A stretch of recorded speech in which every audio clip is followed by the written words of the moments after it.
গোয়ালে থাক, ততক্ষণে আমি কিছু খাবার জোগাড় করে নিয়ে আসছি। তুই আমার গোয়ালে থাক, কোথাও যাসনি যেন। আমি এক্ষুনি আসবো, আমি এক্ষুনি আসবো, আমি এক্ষুনি আসবো।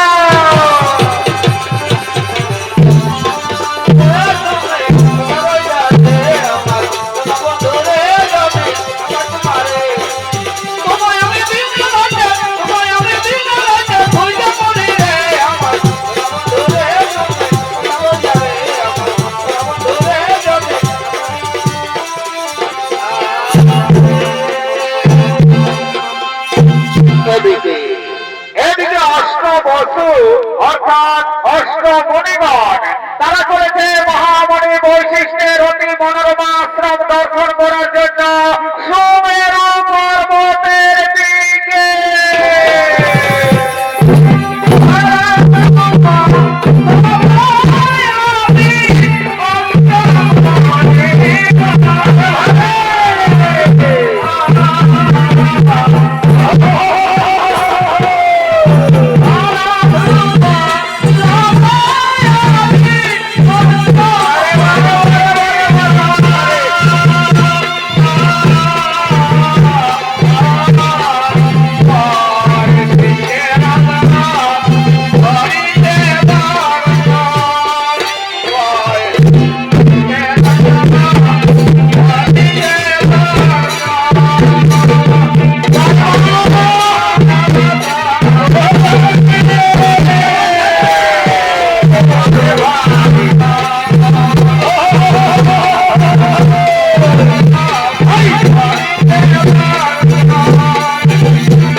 তোমরা দেখো দেখো কি সুন্দর একটি গাভী। আরে ভাই সত্যি এই তো গাভীটি তো খুব সুন্দর। আরে ভাই শোন শোন শোন শোন, তোরা জানিস না এই গাভী হলো স্বর্গীয় গাভী সুরভির কন্যা। দেবতাগণ মহামণি বৈশিষ্ট্যকে দুগ্ধ পান করার জন্য দিয়েছে। এই গাভীর দুগ্ধের এমনই গুণ, যদি মর্তবাসী একবার পান করে তাহলে 100 বছর পর্যন্ত তাদের পরমাও বৃদ্ধি পায়। এই গাভীর গুণগান শুনে প্রভাত ঋষির স্ত্রী ছুটতে ছুটতে আসছে।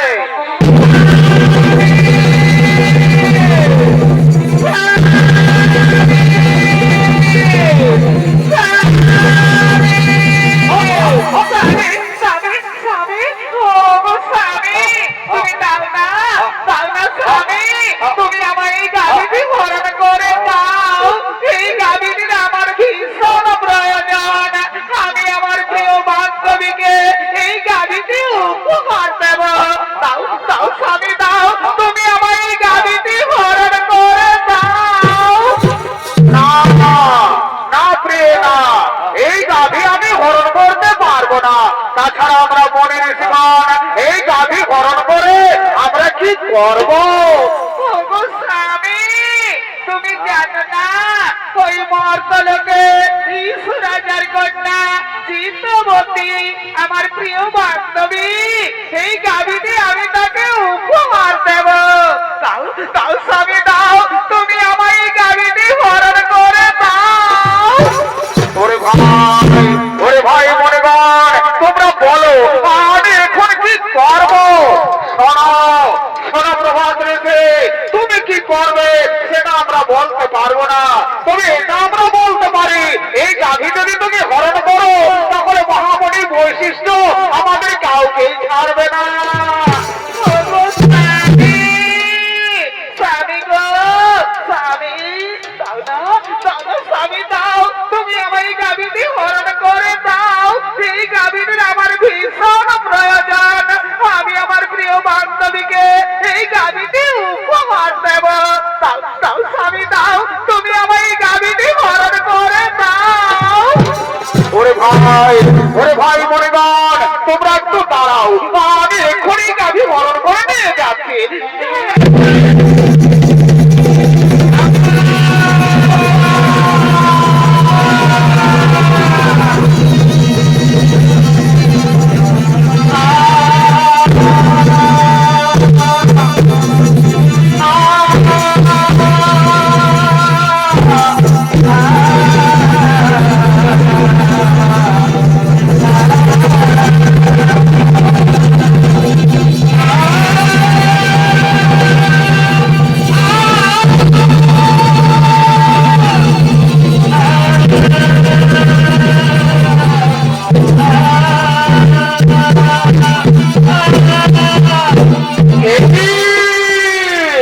আমার গোয়াল যে শূন্য, কোথায় গেল আমার দিব্য গাভী নন্দিনী?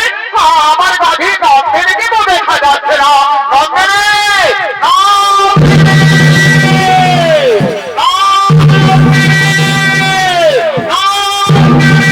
তাই তো আমার দিব্য গাভী নন্দিনীকে তো কোথাও দেখা গেল না, তাহলে আমার গাভীকে নিশ্চয়ই কেউ হরণ করে নিয়ে গেছে। আমায় ধ্যান চোখে দেখতে হবে কোথায় গেল আমার দিব্য গাভী নন্দিনী।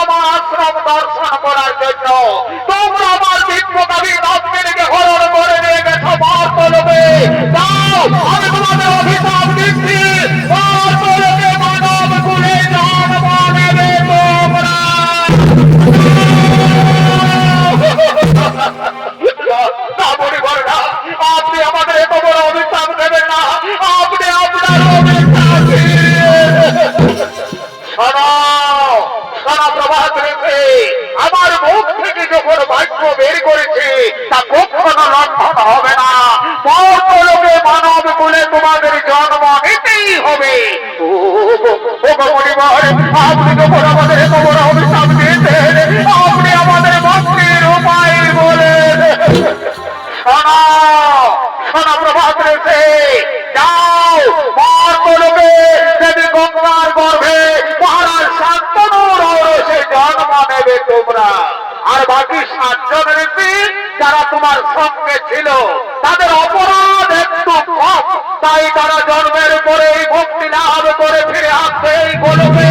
আর যেহেতু তুমি তোমার স্ত্রীর গোলায় আমার দিব্যকামী দম্পিনীকে হরণ করে নিয়ে গেছো মর্তলোকে, সে কারণে তোমাকে সারা জনম কাটাতে হবে মর্তলোকে।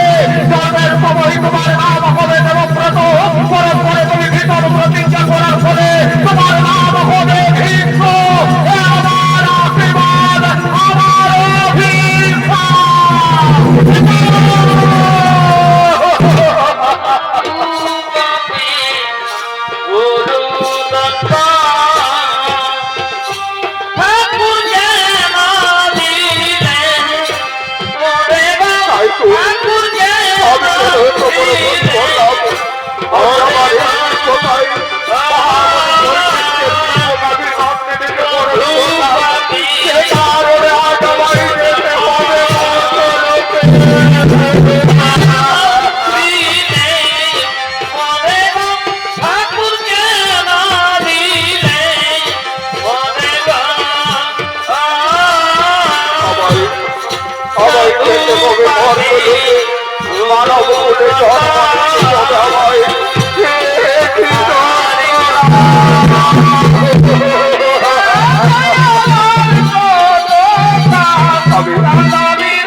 পুরাণ প্রমাণ অনুযায়ী মুনিগণের অনুরোধে 8 বছর মুক্তির পরে দেবী গঙ্গা এলেন মর্তলোকে। দেবী গঙ্গার গর্ভে মহারাজ শান্তনুর ঔরসে জন্ম নিলেন 8 বছর। 8ম গর্ভে জন্ম নিলেন প্রভাস ঋষি। জন্মের সময় তার নাম হয় দেবব্রত, পরক্ষণে তিনি ভীষণ প্রতিজ্ঞা করার ফলে তার নাম হয় ভীষ্ম। আর এদিকে এদিকে কাশী রাজের কন্যা অপ্পা, কাশী রাজের কন্যা অপ্পা সে সৌভাধিপতি শাল্যরাজের প্রেমে পড়েছে। তাই সৌভাধিপতি শাল্যরাজ অপ্পার সঙ্গে দেখা করার জন্য চলেছে নির্জনে।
কতক্ষণ অম্বার প্রতীক্ষায় থাকতে হবে? অম্বা তো এখনো এলো না। আমি আমি এসেছি কুমার। এ কি অম্বা, তুমি এত দেরি করে কেন এলে অম্বা? অম্বা, তুমি কি বলতে পারো আর কতদিন আমাদের এইভাবে লুকিয়ে লুকিয়ে প্রেম করতে হবে? কুমার, আর আমাকে এইভাবে লুকিয়ে লুকিয়ে প্রেম করতে হবে না। আগামীকালই তো আমাদের সংবর সভা, আপনি আমার সংবর সভায় যাবেন। আমি আপনার গলায় মালা দিয়ে আপনাকে আমি স্বামী রূপে বরণ করে নেব কুমার। অম্বা, তুমি সত্যি বলছো তো অম্বা? তুমি আমার গলায় বড় মাল্য দিবে তো? হে কুমার, যার সঙ্গে আমার এতদিন থেকে ভালোবাসা, আমি তাকে ছাড়া কি আর অন্য কোন পুরুষের গলায় মালা দিতে পারি কুমার? তাই তাই তুমি আমার, তুমি আমার, তুমি আমার। অম্বা, জানো অম্বা, আজ আমার কি আনন্দ হচ্ছে! আজ আমার আনন্দে নাচতে ইচ্ছে করছে অম্বা। সত্যি বলছে কুমার, আমারও তাই। আজ আমায় আনন্দে গাইতে ইচ্ছে করছে। এ জীবন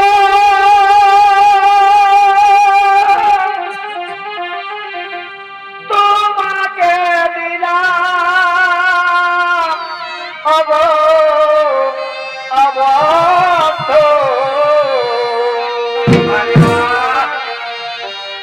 তুমি শুধু ভালোবাসা দিও। অববন্ধু,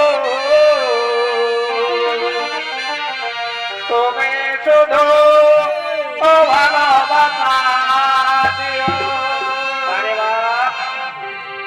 সুখের রাতে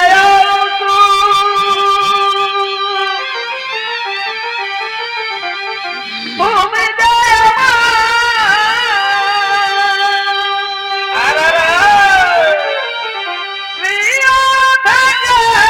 তুমি অতি প্রিয়।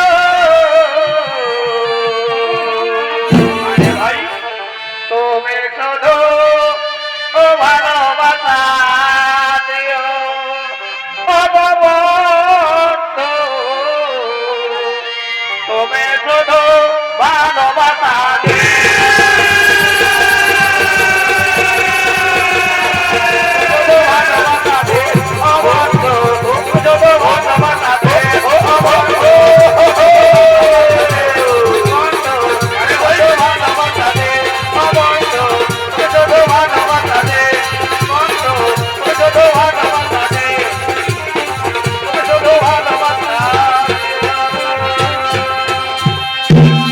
অম্বা, এখানে আসা আমার অনেক দেরি হয়ে গেল অম্বা। আমি আর এখানে বেশিক্ষণ দেরি করবো না, আমার তাড়াতাড়ি রাজসভায় যেতে হবে অম্বা। কুমার, আমি আর এখানে বেশিক্ষণ দেরি করব না, আমারও তাড়াতাড়ি গৃহে ফিরে যেতে হবে। অম্বা, চলো চলো অম্বা, আজ আমরা নিকটে ফিরে ফিরে যাই। আমাদের কাল আমাদের বাবার দেখা হবে। হে কুমার, আপনি আমার সংকট সময় আসবেন। আমি আপনার গলায় মালা দিয়ে আপনাকে আমি স্বামী রূপে বরণ করে নেব কুমার। আব্বা, আমি তোমায় কথা দিচ্ছি, আমি তোমার সভায় অবশ্যই আসবো, অবশ্যই আসবো আব্বা। বিদায়, বিদায় আব্বা, বিদায়।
রসিক ভ্রমর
আরে ভাই শোন শোন শোন, আমার মনে হয় ভীষ্ম বোধহয় তার পিতার মৃত্যুর অপেক্ষায় ছিল।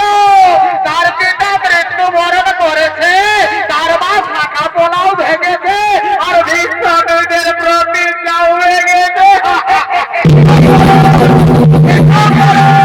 চুপ করুন রাজা রাজপুত্রগণ, আপনার সকলে চুপ করুন।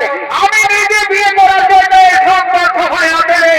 আমি এই সংবাদ সভায় এসেছে বহু বড় কন্যাকে হরণ করে নিয়ে যাবো হস্তিনা রাজপ্রাসাদে। আমি আমার ভাই বিচিত্র বীরদের রানী বানাবো। বাধা হইতে যদি থাকে তার শক্তি, তাহলে ওই ভীষ্মের সম্মুখে আমার নির্বাচন করবে হরণ। তাহলে বড়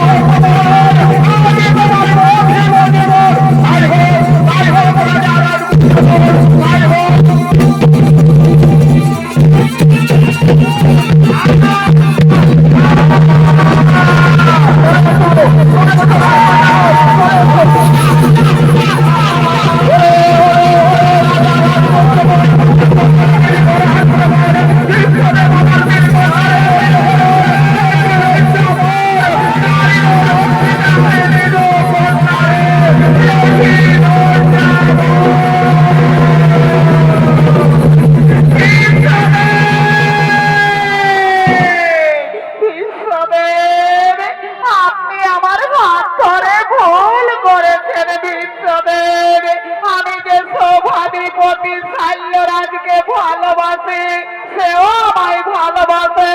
আমি তার বাগদত্তা স্ত্রী। আপনি আমায় তার কাছেই পৌঁছে দিন। বিশ্বদেব, কি অব্বা, এ কথা তুমি আগে বলনি কেন? বিশ্বদেব, অনুগ্রহ করে আপনি যদি সেখানে বীরত্ব দেখাতে উপস্থিত না হতেন, তাহলে আমি মহারাজ শাল্যের গলায় বাধা দিয়ে তাকে আমি স্বামী রূপে বরণ করে নিতাম। সেও আমায় ভালোবাসে, আমিও তাকে ভালোবাসে। আমি তার বাগদত্তা স্ত্রী। আপনি আমায় তার কাছে পৌঁছে দিন। বিশ্বদেব, আব্বা, চলো চলো আব্বা, আমি তোমার শাল্যরাজের কাছে পৌঁছে দেওয়ার ব্যবস্থা করবো। চলো চলো। এদিকে এদিকে শাল্য মহারাজ, তিনি তার রাজপ্রাসাদে বসে রাজকার্য পর্যালোচনা করছে।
বন্ধুগণ, মন আজ আমার বড়ই চঞ্চল, তাই আজ সবার কাজ কিছু হবে না। আজ তোমরা নিজ নিজ গৃহে ফিরে যাও। আজ তোমরা আমায় একটু একা থাকতে দাও, আমায় একটু একা থাকতে দাও। আজ তোমরা নিজ নিজ গৃহে ফিরে যাও। আজ তোমরা আমায় একটু একা থাকতে দাও, একা থাকতে দাও, একা থাকতে দাও। সভাধিপতি সাল্লের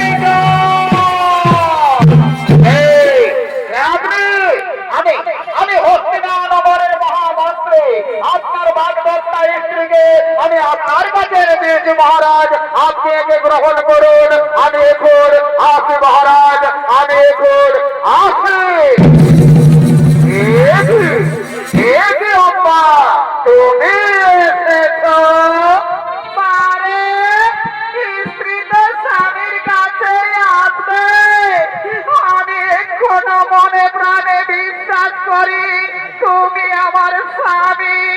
নাও, তুমি আমায় নাও, তুমি আমায় গ্রহণ করো কুমার। নাও, নাও কুমার, তুমি আমায় গ্রহণ করো। না, না, না, না, না, না। যে হাত ধরে ভীষ্ম তোমায় রথে তুলেছে, সে হাত আমি আর স্পর্শ করতে পারবো না। যে মুহূর্তে ভীষ্ম তোমার হাত ধরেছে, সেই মুহূর্তে তুমি ভ্রষ্ট হয়ে গেছো। তুমি ভীষ্ম, তুমি কৃষ্ণ, তুমি পরক্ষিণী।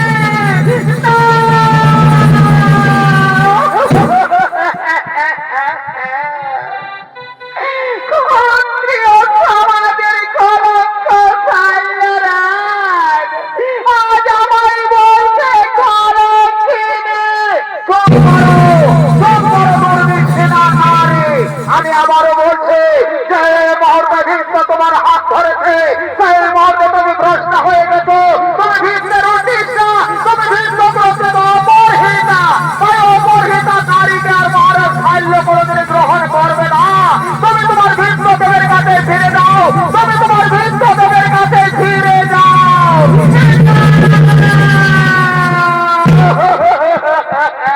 দিন বন্ধু রে,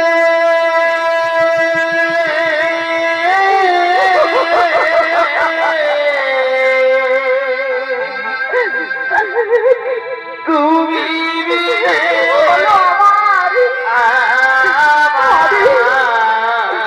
আমি তাকে ছোট থেকে ভালোবাসা।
বিচিত্র বীরদের সঙ্গে কাশীরাজের দুই কন্যা অম্বিকা ও কালিকার করেছে বিয়ের আয়োজন।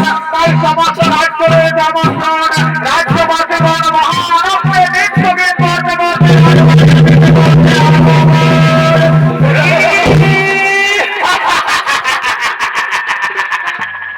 আরে ভাই কি মজা রে ভাই, কি মজা। এইটা নামেই তো বিয়ে গো, যত পারবি ফুর্তি কর।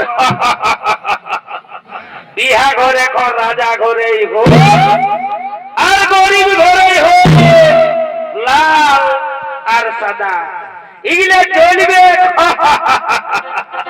ডিজে বাজবে আর নাচ খেয়ে হবে। এই কালিন্দী বাবুরা আয় আয়, তাড়াতাড়ি আয় বাবুরা, তাড়াতাড়ি আয় আয় আয়, লগনটা পায়রাই যাচ্ছে, তাড়াতাড়ি আয়।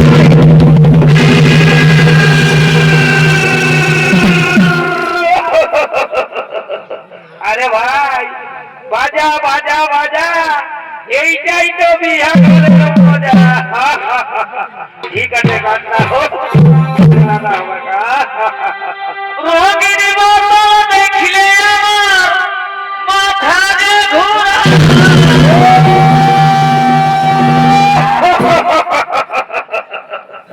আরে ভাই এই রঙিন মালটা হচ্ছে বিদেশি মাল, বুঝলে না?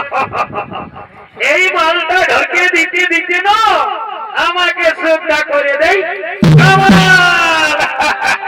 রঙিন মাল দেখলে আমার মাথা যে ঘোরায়, আর দিলি সে দিলে কিছুই। আরে ভাই ওই দিল সে মালটা হচ্ছে আমাদের দেশি মাল, বুঝলে তো? ওই জন্য ওর আদরটা অনেক বেশি। ও মন গেল রে মাঝে, মন গেল রে মাঝে, আর মাঝে দুজে ঘাটে দিব রাতে, সারাদিন মরে গেলি কাছে কাছে।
মহারাজ শাল্য তোমাকে ভালোবাসে, তুমিও তাকে ভালোবাসো, তাহলে মহারাজ শাল্য তোমায় প্রত্যাখ্যান করলো কেন? আপনার জন্য, আপনি আমার হাত ধরে রথে তুলেছেন বলে মহারাজ শাল্য বলেছে এ হাত সে আর স্পর্শ করবে না। এই কি অম্মা, এই মাত্র অপরাধ? চলো চলো অম্মা, আমি তোমাকে নিজে মহারাজ শাল্যের কাছে পৌঁছে দেব, আমি মহারাজ শাল্যের কাছে ক্ষমা চাইব। না, আজ আর আমি মহারাজ শাল্যের কাছে ফিরে যাব না। মহারাজ শাল্য আজ আমার চোখে নরকের কৃমি কীটের অধম, তাই আমি চাই যাও মা, আমি চাই স্বামী রূপে তোমাকে। না না হোম্মা না, অতীতেই থেমে গেছে জীবনের সুখ, জীবনের সুখ স্বাচ্ছন্দ্য তোমার প্রাণ হলে আত্মা হুতি দিয়া লইয়াছি বিশ্ব নাম। পূর্বেই প্রতিজ্ঞা করিয়াছি আমি জীবনে কখনো বিয়ে করব না। তাই তো আজ আবার বলি, এই পৃথিবীতে যতেক রমণী সকলই আমার জননী, তাই জননী বলে বুঝি তোমায় করি নমস্কার। আজি হতে দূর হয়ে তোমার আমার মধ্যে মহয় অন্ধকার।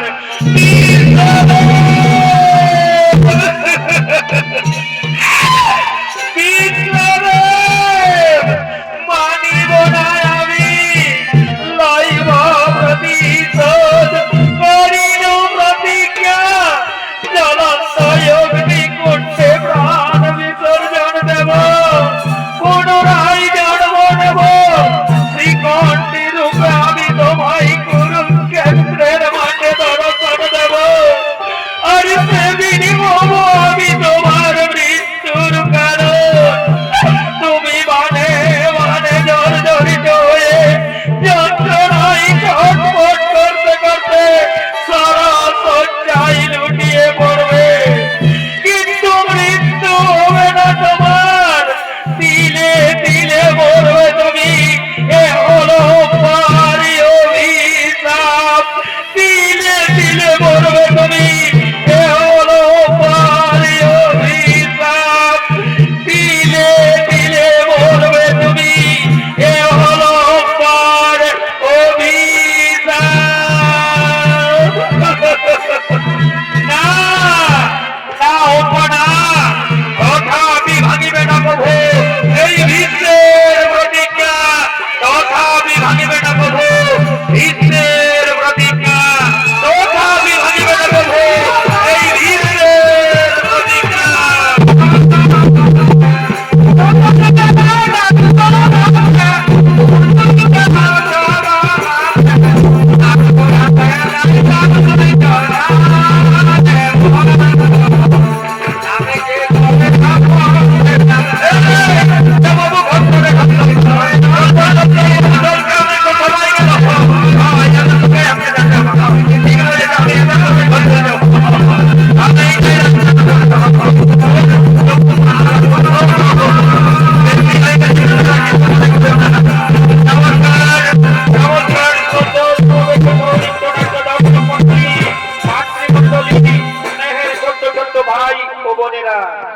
গ্রামের ওস্তাদ হেমচন্দ্র মাহাতোর ছৌ সম্প্রদায়ের পক্ষ থেকে আপনারা দেখতে পেলেন বিশ্বের প্রতিজ্ঞা বা অম্বার অভিশাপ। ছোট্ট বড় খানি আমরা এখানে সমাপ্ত করলাম। নমস্কার।